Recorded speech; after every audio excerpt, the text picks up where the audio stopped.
റീത്തൊക്കെ വെക്കുമ്പോൾ കൃത്യസമയത്ത് വെക്കേണ്ടേ?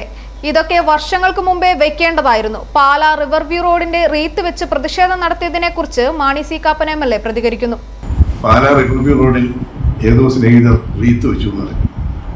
ആ റീത്ത് വെക്കുന്നത് വെക്കേണ്ട സമയത്ത് വെക്കുകയായിരുന്നെങ്കിൽ വളരെ വർഷങ്ങൾക്ക് മുമ്പേ വെക്കാൻ കഴിയുമായിരുന്നു. ഇപ്പോൾ അതിനുള്ള നടപടിക്രമങ്ങൾ പൂർത്തിയായിരിക്കുന്നു.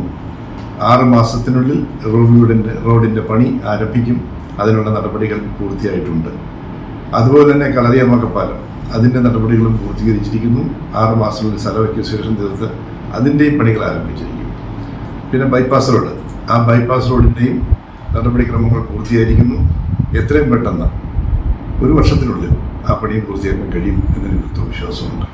ഈ റീത്തൊക്കെ വെക്കുന്നവർ ആർക്ക് വേണ്ടി വെക്കുന്നു എന്നൊന്ന് ആലോചിക്കുന്നത് നന്നായിരിക്കും. ഏത് സമയത്തായിരുന്നു അത് വെക്കേണ്ടിയിരുന്നതും എന്നും ആലോചിക്കണം. കളരിയമ്മക്ക പാലം എന്ന് പറഞ്ഞൊരു പാലം പണിയുമ്പോൾ അപ്രോച്ചിനോടില്ലാതെ ഒരു പാലം പണിതത് ആരുടെ കുറ്റമാണ്? എൻ്റെ കുറ്റമല്ല. 11-12 വർഷങ്ങൾക്ക് മുമ്പ് പണിതാണ്. ഞാൻ MLA ആയിട്ട് 7 വർഷമേ ആവുന്നുള്ളൂ. ഏതായാലും ഈ കാര്യങ്ങൾ മുടങ്ങിക്കിടക്കുന്ന എല്ലാ പ്രവൃത്തികളും ഇതുവരെയുള്ള തടസ്സങ്ങൾ നീക്കി പൂർത്തിയാക്കാൻ കഴിയുമെന്ന് ഉത്തമ വിശ്വാസം എനിക്കുണ്ട്.